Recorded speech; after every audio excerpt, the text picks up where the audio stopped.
Hello everyone. Today let's see the definitions of poetry by different poets. In the last video we have seen pastoral poetry, concrete poetry and doggerel. Today let's see the definitions of poetry by different poets. Before we go into it, let's see and revise what is poetry.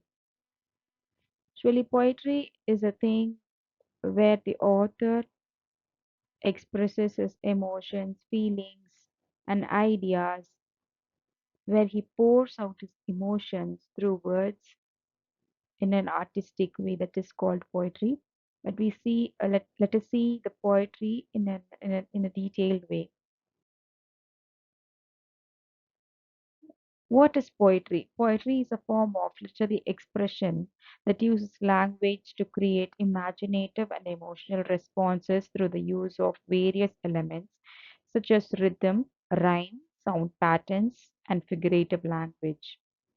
It often employs a condensed and concentrated language to evoke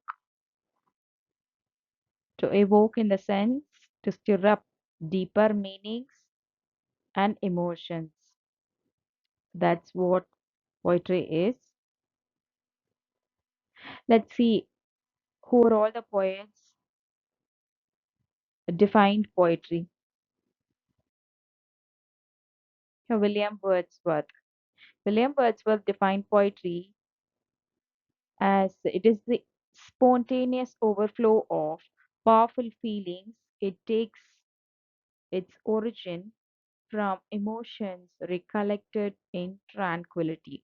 Tranquility in the sense um, where the mind is very calm, uh, in a calmed manner. That is called tranquility.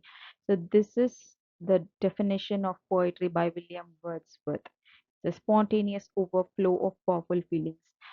Let's have the keywords. Take blue color. William Wordsworth. If William Wordsworth comes into your mind, there has to be a keyword that is spontaneous overflow of powerful feelings from emotions recollected in tranquility. Next is, let's see what Carl Sandburg has defined poetry. Poetry is the journal of a sea animal living on land wanting to fly in the sky. The keyword should be to fly in the sky. What to fly in the sky? A sea animal living on a land. So this is the definition of Carl Sandburg. Poetry is the revelation of a feeling that the poet believes to be interior and personal, which the reader recognizes as his own. Revelation of a feeling believes to be interior and personal. So these two has to be the keyword. Sorry guys, I scribbled it nicely. The revelation of a feeling to be interior and personal as his own. So this is by Salvatore Quasimodo. This is by Salvatore Quasimodo. Next one is, poetry is not the assertion of truth, but the making of that truth more fully real to us. More fully real to us should be the keyword for T.S. Eliot. First one, spontaneous overflow by Wordsworth. Second one, Carl Sandburg, to fly in the sky. A sea animal wanting to fly in the sky, that is Carl Sandburg. And the third one is Quasimodo. Quasimodo told us that a revelation of a feeling that is to be interior and personal. And the fourth one is T.S. Eliot. He is telling that the poetry should be the truth more fully real to us. The next one is Rita Dow. Poetry is the language at its most distilled and most powerful. The most distilled and most powerful should be the keyword for Rita Dow. Rita Dow has defined poetry as the most distilled and powerful one. Next one is Robert Frost. He is an American poet. He is well known for his poems that is full of rural background, that is having a rural view. Most of his poems be having a pastoral kind of background, shepherds and grass, etc. If have time, you can check out this author and can read out his poems. His poems will be very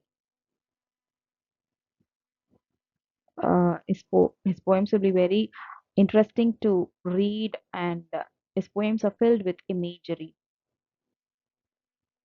And he has defined poetry as poetry is when an emotion has found its thought and the thought has found words. So let's have a keyword. Emotion has found its thought and the thought has found words.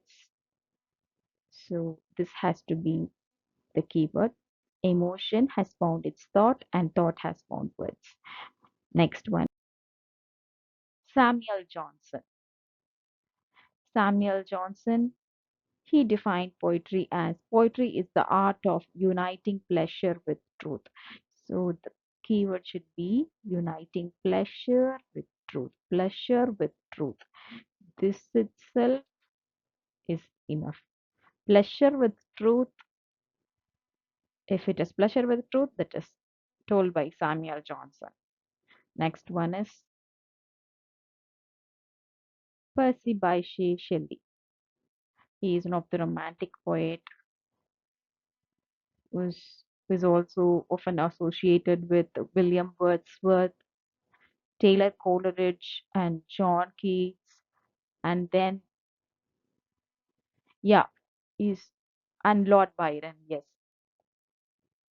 he defined poetry as poetry is the mirror of the soul. Shelley defined poetry as the mirror. Sorry, guys, wait. Yes, mirror of the soul. It is the mirror of the soul. Poetry is an ordinary language raised to the nth power. Nth power, here comes mathematics. Raised to the nth power, poetry is boned with ideas, nerved and blended with emotions, all held together by the delicate, tough skin of words. Here should be the full stop. It didn't keep the full stop. Yes. Guys, here comes mathematics and here comes the science. So, science and mathematics involved in Paul Ingalls' definition of poetry. So, it's an ordinary language raised to the nth power, and bone, blood, emotions together. It's coming right. So, maths and science. If maths and science is there, then it should be the definition of Paul Ingalls. Bone, nerve, blood, skin. Here is science, here is the math. Math. The next.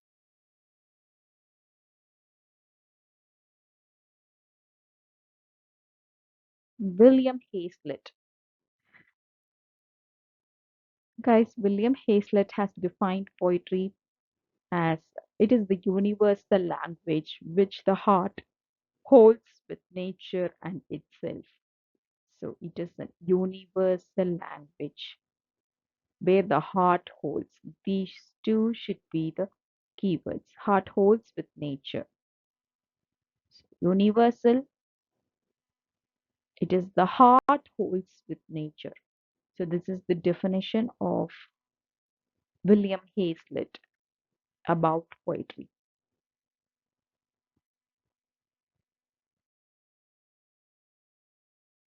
So guys, that's it for this video, and let's see in the next video. Do like, share, and subscribe, and share it to your friends. If you need any piece of work from literature, kindly comment. Let me explain it to you in a detailed way. And till then, it's bye from Hephzibah Samuel.